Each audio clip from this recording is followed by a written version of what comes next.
رسول اللہ کے ادب کی وجہ سے میں نے 6 مرتبہ ڈالا، اگر 7 مرتبہ ڈالتا تو برابری کا شائبہ ہوتا، اور اس میں بے ادبی تھی، تو بے ادبی سے بچنے کے لیے حضور نے 7 مرتبہ ڈالا تو میں نے 6 مرتبہ ڈالا۔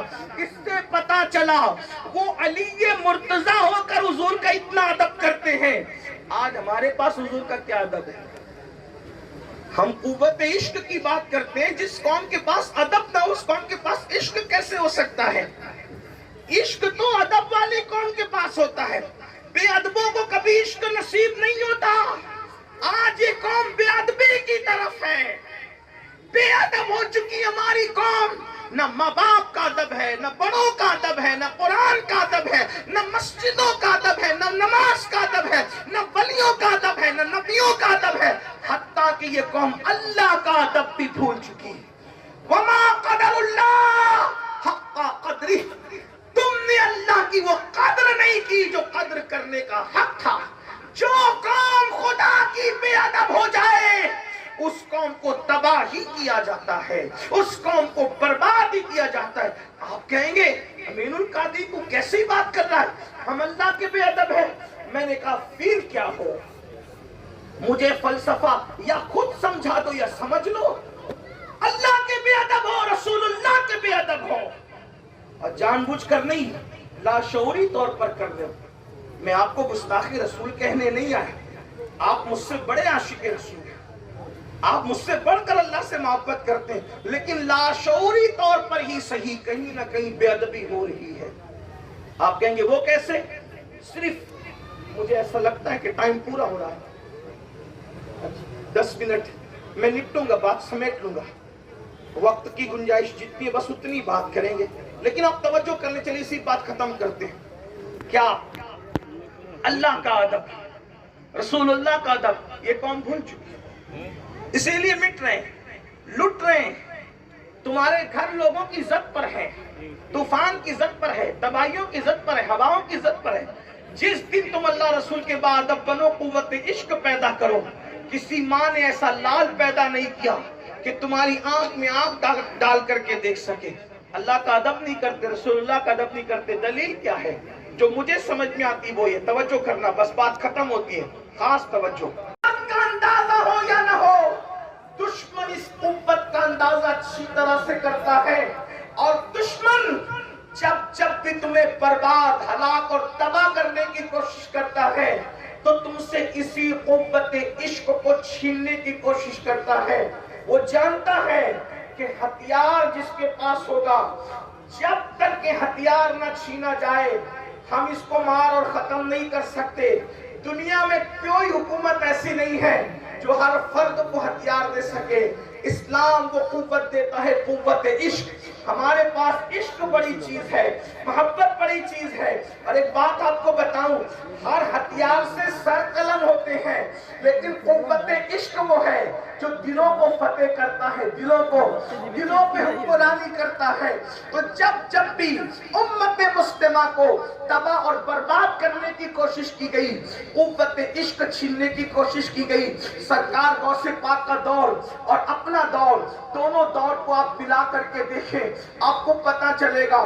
اللہ اکبر، سرکار غوث اعظم رضی اللہ تعالیٰ عنہ نے جس ماحول میں آنکھیں کھولی تھی، اس ماحول کے اندر اللہ اکبر امت مسلمہ انتشار کا شکار تھی، فرقوں میں بٹی ہوئی تھی، تفریق تھی، جگہ جگہ مناظرے ہو رہے تھے، جگہ جگہ جھگڑے ہو رہے تھے، جگہ جگہ اختلافات ہو رہے تھے، امت کو فرقوں میں بانٹ دیا گیا تھا، امت کو ٹکڑوں میں بانٹ دیا گیا تھا، کوئی کالے اور ہرے رنگ کی فضیلت میں مناظرہ کر رہا تھا، اللہ اکبر، کوئی سوئی کے ناکے سے کتنے فرشتے گزر سکتے ہیں اس مباحثے کے اندر الجھایا ہوا تھا، اللہ اکبر۔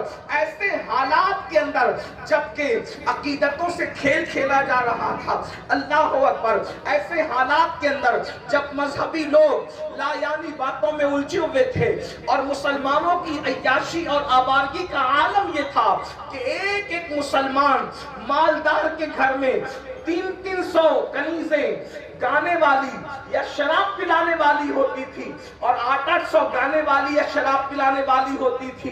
مورخین نے لکھا ہے 300 شراب پلانے والی 800 گانے والی، یا 800 گانے والی اور 300 شراب پلانے والی. ایک ایک مالدار کے گھر میں یہ تھا. مسلمان بادشاہوں کا حال یہ تھا کہ یہودیوں کی لڑکیوں کو انہوں نے اپنے حرم میں لا کر کے رکھا تھا. عیسائیوں کی لڑکیوں کو، مشرکین کی لڑکیوں کے ساتھ عیاشیاں کیا کرتے تھے. یعنی دین کی کسی کو پڑی نہیں تھی. رات رات بھر مسلمانوں کی شراب و شباب میں ڈوب جاتی تھی، شراب و شباب میں ختم ہو جاتی تھی. حرام کھانا ان کے لیے کوئی معیوب نہ تھا، حرام میں ڈوب جانا ان کے لیے کوئی معیوب نہ تھا. گانے سننا، مجرے سننا، رات رات بھر گانے اور شراب میں گزار دینا، شراب و شباب میں مست ہو کر گزارنا ان کے لیے کوئی مشکل نہ تھا. اللہ اکبر. ایسی بگڑی ہوئی قوم کی اصلاح کے لیے اللہ نے شیخ عبد القادر جیلانی سرکار غوث اعظم قطب الاقطاب غوث الاقواس شیخ الشیوخ کو جلوہ گر فرمایا. کہتے ہیں کہ جتنا اندھیرا گھٹا ٹوپ ہوتا ہے اتنی ہی زیادہ پاورفل روشنی کی ضرورت ہوتی ہے. اللہ اکبر. تو حالات جتنے خراب ہوتے ہیں مسئلہ اتنا مضبوط اور منظم طور پر آتا ہے. اللہ اکبر. اللہ اندازہ فرمائے جب پوری دنیا کفر کی تاریکی میں ڈوب چکی تھی تو اللہ نے محمد الرسول اللہ کو ایمان کی شمع لے کر جلوہ گر فرمایا. اور مسلمان جب فسق و فجور میں ڈوب چکے تھے تو مصطفیٰ کے تنے پہ سایہ کا سایہ شیخ عبد القادر جیلانی کو جلوہ گر کیا ہے. میرے امام کہتے مصطفیٰ کے تنے پہ سایہ کا سایہ دیکھا. اگر آپ اردو جانتے ہیں تو امام اہل سنت کے ان 2 مصروں پہ توجہ فرمائیں. مصطفیٰ کے تنے پہ سایہ کا سایہ دیکھا. جس نے دیکھا میری جاں جلوہ زیبا تیرا، جس نے دیکھا یاد رکھے اوروں کا سایہ اسی وقت ہوتا ہے جب وجود ہوتا ہے. وجود قبر میں چلا جائے تو سایہ نظر نہیں آتا.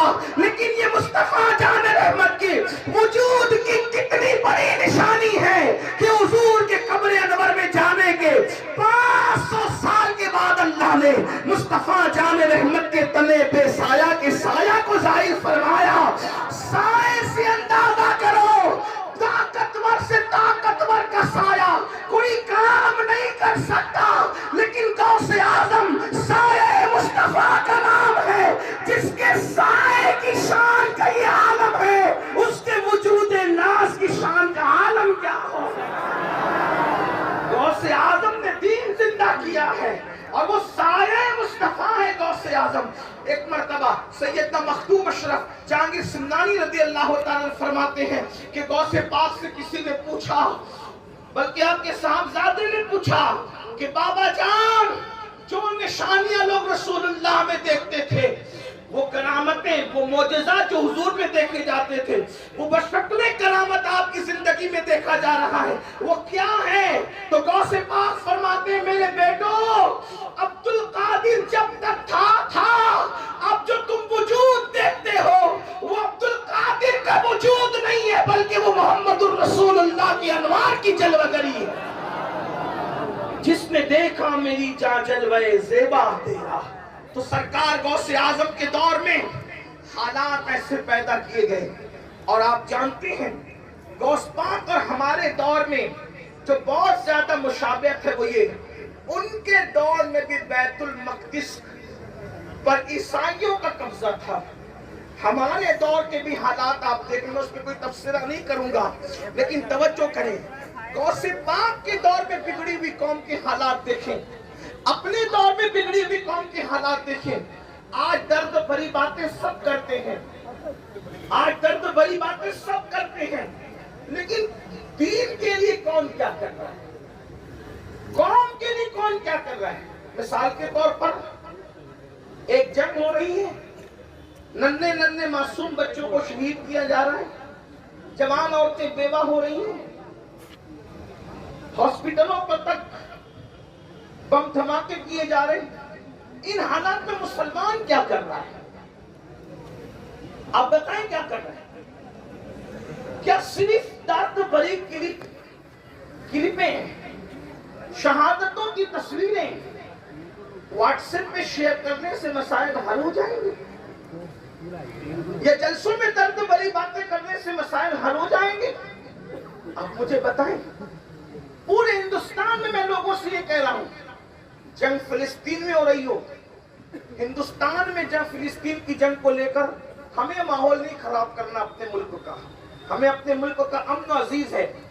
میری گزارش تو یہ تھی کہ اگر ان مسلمانوں سے آپ کے دل میں کوئی درد ہوتا تو آپ روڈ پر مستیاں کرنے کی بجائے مسجدیں بھرتے اور مسجدیں بھر کر کے وہاں اللہ کی بارگاہ میں دعا کرتے۔ کتنے مسلمان ہیں بتاؤ کہ جنہوں نے ان قتل ہونے والے، ان برباد ہونے والے، ان تباہ ہونے والے مسلمانوں کے لیے گڑ گڑا کر اللہ کی بارگاہ میں دعا کی۔